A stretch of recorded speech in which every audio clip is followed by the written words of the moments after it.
आपने इंटरनेट और अपने बचपन में बहुत से मिथिकल क्रीचर्स का सुना होगा, लेकिन वक्त आ गया है कि अब हम उन सभी मिथिकल क्रीचर्स की रियलिटी जानेंगे, वो भी प्री हिस्टोरिक जमाने में जाकर। बल ये वीडियो मेरी मोस्ट फेमस सीरीज का पार्ट 5 है और पिछले पार्ट में आपने खूब प्यार दिया था, तो इस वीडियो को भी पूरा देखना। Number 7, gold digging ends of India.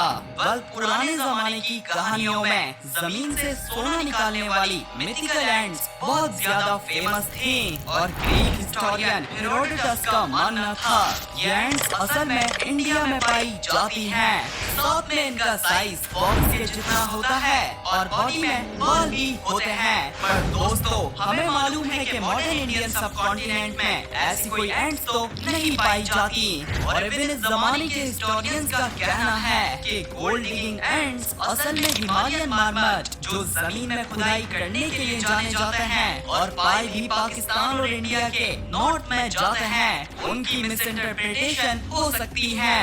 खैर जो भी हो, पर आज से 50 मिलियन ईयर्स पहले जायंट एंड्स रियलिटी थी, क्योंकि हमें टाइटेनोमियर्मा जाइगेंटिया जैसे एंड्स के फॉसिल्स मिल चुके हैं। ये आपके घर में फिरने वाली एंड्स से 30 गुना बड़ी थी, यानी हमिंग बर्ड्स से कंपैरेबल थी।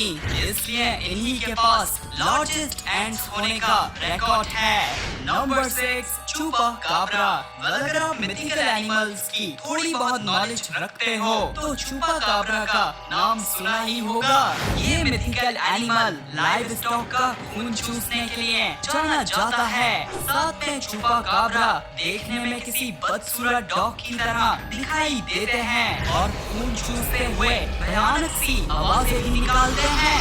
देखो चूपा काबरा क्या है, इस बात में तो आज भी कंफ्यूजन है, लेकिन इसकी एक एक्सप्लेनेशन ये दी जाती है कि यूनाइटेड स्टेट्स के पोर्टो रिको आइलैंड जहाँ चूपा काबरा का ओरिजिन हुआ था, तो वहाँ ऑस्ट्रेलिया के 2 थैलासाइंस जो कैंगरूज जैसे एनिमल्स के रिलेटिव्स थे, उनका पेयर जू में रखने के लिए लाया जाने वाला था, पर गलती से ये पेयर भाग गया था और इनके बीच पैदा होने वाले बच्चे इनब्रीडिंग की वजह से डिफॉर्मिटीज और बदसूरत से अपीयरेंस के साथ पैदा होने लगे।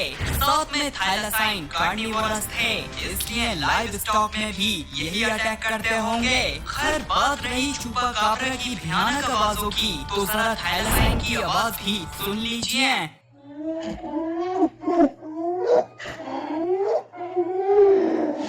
Number 5, Nandi beer.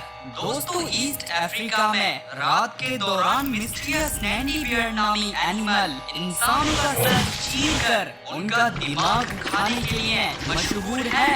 पर हाँ, गौर करने वाली बात यह है कि नैंडी बियर कोई बियर नहीं है, क्योंकि ट्राइबल लोगों का बताना है कि ये एक जायंट हाइना टाइप एनिमल है और वहीं दूसरी जगह इसे खतरनाक बबून जैसा एनिमल भी बताया गया है। खैर अफ्रीका के लोग अच्छी तरह से हाइना और बबून जैसे एनिमल्स को पहचानते हैं, इसलिए नैंडी बियर कोई मिस इंटरप्रिटेशन तो नहीं हो सकती।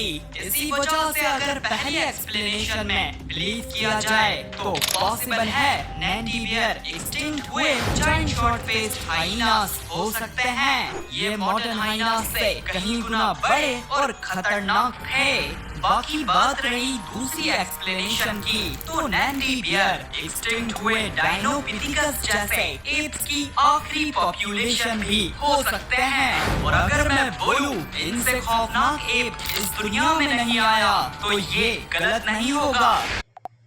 डॉग्स पूरी तरह से सच्चाई है, जिन्हें आज हम होमो फ्लोरिसिएंसिस के नाम से जानते हैं। गौर करने वाली बात यह है कि होमो फ्लोरिसिएंसिस इंसानों की एक नस्ल होमो इरेक्टस से आइलैंड डॉर्फिज्म की वजह से इवॉल्व हुए थे। इसलिए ये फिनोमेनन उल्टा होके आइलैंड जाइगेंटिज्म में भी बदलता है और उसी से इंसानों के पहले जमाने में कोई जायंट नस्ल इवॉल्व होना बड़ी बात नहीं होगी।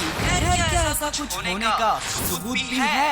तो जी हाँ, हमारे पास जायंट ऑफ कैसलनॉ नामी कुछ फॉसिलाइज्ड बोन्स हैं। इन बोन्स से मालूम होता है इंसानों की ये अननोन स्पीशीज 11.6 फीट तक लंबी थी, तकरीबन 2 एवरेज मॉडर्न इंसानों के बराबर। साथ में ये हड्डियाँ नियोलिथिक पीरियड की हैं। इसका मतलब जायंट्स इंसानों के साथ शायद वाकई में कोएग्जिस्ट करते थे। खैर ये राज कभी पता चलेगा जब हमें जायंट ऑफ कैसलनॉ जैसी मजीद फॉसिलाइज्ड बोन्स मिलेंगी।